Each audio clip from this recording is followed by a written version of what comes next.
তোমরা কেমন আছো সবাই? আশা করি খুব ভালো আছো। আমি আজকে তোমাদের খুব সুন্দর একটা রবীন্দ্রসঙ্গীত শোনাবো এবং এখান থেকেই তোমাদের আমি দু একটা টুকটাক প্রশ্ন করব। তো প্রথমে গানটা তোমরা মন দিয়ে শোনো। তুমি অন্য মুখে তুলে দিলে, তুমি শীতল জলে জুড়াইলে, তুমি যে সকল সহা সকল বহা মাতার মাতা, ও আমার দেশের মাটি তোমার পরে ঠেকায় মাথা। বলো তো গানটা কার? আমি আগেই বলেছি এটা রবীন্দ্রসঙ্গীত, রবীন্দ্রনাথ ঠাকুরের লেখা। তোমরা আমাকে বলো যে জননী বলতে আমরা কাকে বুঝি? শুধু কি আমাদের জন্মদাত্রী গর্ভধারিণী মাকে বুঝি, নাকি দেশ জননীও আমাদের কাছে মা?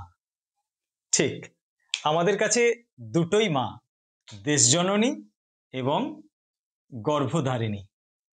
দেশ জননীও আমাদের কাছে মা, আবার গর্ভধারিণীও আমাদের মা। দুই মাই কিন্তু আমাদের মুখে অন্ন তুলে দেয়। এক মায়ের বুকে অন্ন ফলে, আর এক মা সেই অন্ন আমাদের মুখে তুলে দেয়। তাহলে এখানে দুই জননীর কথা বলা হয়েছে, তাই তো? ঠিক।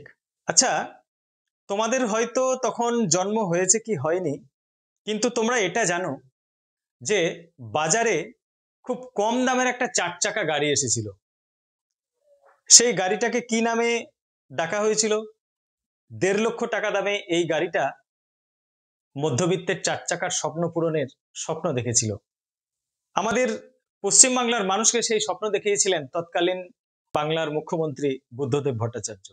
এই গাড়িটার নাম তোমরা কি বলতে পারবে? ঠিক ঠিক ঠিক, ন্যানো। টাটা কোন কোম্পানির?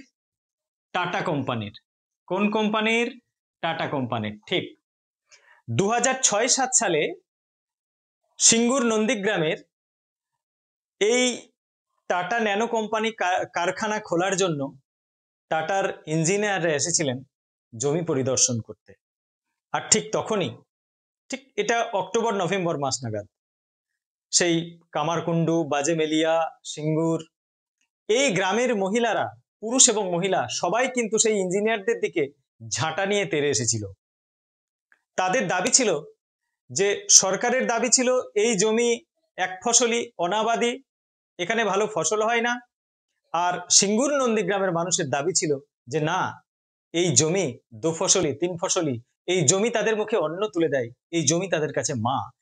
কোনো কিছুর বিনিময়ে তারা এই মাকে হারাতে চায় না। ঠিক আছে, এই মাকে বাঁচাতে চায়।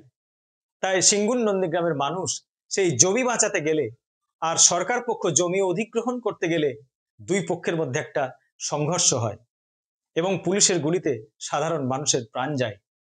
রাজনীতির শিকার হয় সাধারণ মানুষ, রাতের অন্ধকারে হারিয়ে যায় বউ, মেয়েরা খুন হয়, ধর্ষিত হয় মেয়েরা।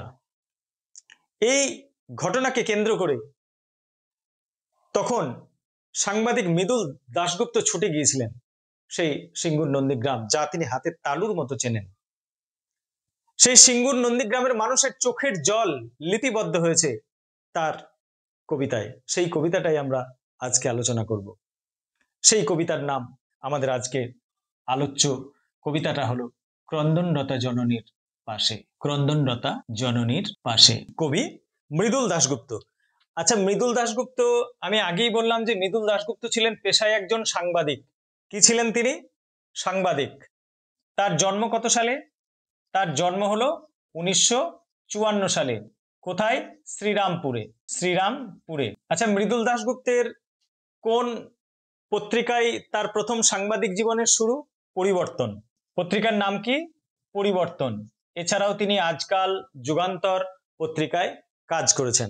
আমাদের আলোচ্য কবিতাটির উৎস, আমাদের আলোচ্য ক্রন্দনরতা জননীর পাশে কবিতাটির উৎস হলো ধানক্ষেত থেকে কাব্যগ্রন্থ। কোন কাব্যগ্রন্থ? ধানক্ষেত থেকে। এছাড়াও তার অন্যান্য দু একটা কাব্যগ্রন্থের নাম হলো জলপাই কাঠের এসরাজ, ঠিক আছে, আম পাতা জাম পাতা, এভাবে কাঁদে না, এগুলো। এই কবিতার বিষয়বস্তু নিশ্চয়ই তোমরা বুঝতে পেরেছো, মানে কবিতার প্রেক্ষাপট, যে কোন প্রেক্ষিতে কবি এই কবিতাটা লিখেছেন। 2006-07 সালে সিঙ্গুর নন্দীগ্রামের টাটা ন্যানো কারখানাকে কেন্দ্র করে পুলিশ এবং জনতার মধ্যে যে সংঘর্ষ হয়েছিল, সিঙ্গুর নন্দীগ্রামের মানুষ জমি দিতে চায়নি আর সরকার পক্ষ জোর করে জমি অধিগ্রহণ করতে চেয়েছিল। এই ঘটনাই কিন্তু কবিতার প্রেক্ষাপট। তাই একজন সামাজিক মানুষ হিসাবে, একজন সচেতন নাগরিক হিসেবে মৃদুল দাশগুপ্ত সেই করুণ কাহিনী আমাদের খবরের পাতায় তুলে দিয়েছিলেন এবং পরবর্তীকালে সেই ঘটনাকে কেন্দ্র করে তার লেখা ক্রন্দনরতা জননীর পাশে কবিতাটি তোমাদের পাঠ্য কবিতা হিসেবে স্থান পায়। এবং আমি বলে দিলাম কবিতাটা কোন কাব্যগ্রন্থের। তো এই কবিতার শুরুতেই কবি বলছেন যে ক্রন্দনরতা জননীর পাশে এখন যদি না থাকি, কেন তবে লেখা, কেন গান গাওয়া, কেন তবে আঁকা আঁকি। অর্থাৎ কবি মনে করেন যে তিনি সমাজেরই একজন, সেই সামাজিক দায়বদ্ধতা থেকেই তিনি প্রশ্ন তুলেছেন যে আমার এই সৃষ্টি, আঁকা, লেখা, গান গাওয়া সবই তো মানুষের জন্য। অর্থাৎ যা মানুষের কথা যদি না বলে, সাহিত্য মানুষের কথা বলে, তাহলে লেখা, আঁকা, গান গাওয়া এগুলোর যদি ক্রন্দনরতা জননীর চোখের জল মানুষের সামনে তুলে ধরতে না পারে, তাহলে এগুলোর কোনো সার্থকতা থাকে না। এবং লেখা, আঁকা, গান গাওয়া যে কতটা মানুষের জন্য, এবং এই লেখা, আঁকা আঁকি, গান মানুষের মনে কতটা জাতীয়তাবাদী ভাবনা, ভাবধারা জাগিয়ে তুলতে পারে, সেটা আমরা পরাধীন ভারতবর্ষে দেখেছি। সাহিত্য সম্রাট বঙ্কিমচন্দ্র চট্টোপাধ্যায়ের আনন্দমঠ উপন্যাস, বঙ্কিমচন্দ্রের সেই বন্দে মাতরম সঙ্গীত, রবীন্দ্রনাথ ঠাকুরের গোড়া উপন্যাস, বিবেকানন্দের বর্তমান ভারত, যেটা তোমরা আগে পড়ে এসেছো ক্লাস 10-এ, কতটা যে গুরুত্বপূর্ণ। অবনীন্দ্রনাথ ঠাকুরের সেই ভারত মাতার ছবি যে কি উন্মাদনা সৃষ্টি করেছিল তা আমরা সকলেই জানি। গগনেন্দ্রনাথ ঠাকুরের কার্টুন সেই পর্যায়ে পড়ে। তাহলে আঁকা আঁকি, লেখালেখি, গান গাওয়ার সার্থকতা তখনই থাকবে যখন তিনি একজন সামাজিক মানুষ হিসাবে সমাজের বিপদগ্রস্ত মানুষের, সমাজের অত্যাচারিত মানুষের পাশে থাকতে পারবেন। তাই তিনি বলছেন যে ক্রন্দনরতা জননী পাশে এখন থাকা দরকার। এই ক্রন্দনরতা জননীকে তিনি কি সিঙ্গুর নন্দীগ্রামের মাটি, দেশ জননী, নাকি গর্ভধারিণী জননী? আমি প্রথমেই বলেছিলাম এখানে দুই জননীর কথাই বলা হয়েছে। সিঙ্গুর নন্দীগ্রামের মানুষ, তাদের মাটি হচ্ছে তাদের মা, জমি তাদের মা, সেই মাকে তারা হারাতে চায়নি, তাকে বাঁচাতে গিয়েই মায়ের কোল ফাঁকা হয়েছে। তাহলে সেই মায়ের চোখের জলে ভিজে গেছে সিঙ্গুর নন্দীগ্রামের মাটি। তাহলে জননী কাঁদছেন, গর্ভধারিণী জননী কাঁদছেন, তার জলে অশ্রুসিক্ত হয়েছে সিঙ্গুর নন্দীগ্রামের মাটি, তিনিও কাঁদছেন। তাহলে এখানে দুই জননীর কথাই বলা হয়েছে। পরের স্তবকে কবি বলছেন নিহত ভাইয়ের শবদেহ দেখে নাই যদি হয় ক্রোধ, কেন বা সমাজ, কেন ভালোবাসা, কিসের মূল্যবোধ। কেন কবি বলছেন কেন ভালোবাসা, কেন বা সমাজ, কিসের মূল্যবোধ। অর্থাৎ এই জমি বাঁচাতে গিয়ে কত মানুষ খুন হয়েছে, কত মানুষ মারা গেছে, রাতের অন্ধকারে মেয়ে বউরা হারিয়ে গেছে, খুন হয়েছে, ধর্ষিতা হয়েছে, তাদেরকে ছিন্ন ভিন্ন অবস্থায় জঙ্গলে পাওয়া যাচ্ছে। এই পরিস্থিতি দেখে কবি কিন্তু স্থির থাকতে পারেন না, বিধির বিচার চেয়ে অপেক্ষা করতে পারেন না। কবি তার শব্দ বারুদ দিয়ে মানুষের অন্তরের যে প্রতিবাদী সত্তা আছে, সেই প্রতিবাদী সত্তাকে বিস্ফোরণ ঘটাতে চান, জনজাগরণ ঘটাতে চান, সেই কথাই কিন্তু কবি বলছেন। তো দ্বিতীয় স্তবকে কবি বলছেন যে যে ভাই নিহত, এখানে কোন ভাই নিহত? কবির নিজের ভাই না, যারা জমি বাঁচাতে গিয়ে প্রাণ হারিয়েছে তাদেরকেই কবি ভাই সম্বোধন করছেন। আর এই ভাই সম্বোধনের মধ্য দিয়ে কবি বোঝাতে চাচ্ছেন আমি তোমাদেরই লোক।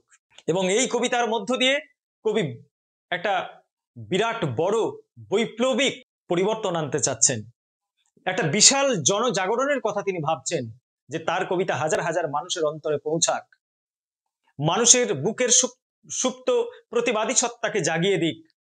যদি তা না করতে পারে মানুষ, এইসব হত্যাকাণ্ড দেখে, এই নারকীয় পৈশাচিক অত্যাচার দেখেও যদি মানুষ চুপ থাকে, মুখ বন্ধ করে রাখে, যদি নিরুত্তাপ থাকে, তাহলে কবি প্রশ্ন তুলেছেন সমাজের প্রতি মানুষের দায়বদ্ধতা, ভালোবাসা এবং মূল্যবোধ নিয়ে। তো প্রিয় ছাত্রছাত্রী, আজকে এইটুকুই ছিল আমাদের আলোচ্য বিষয়।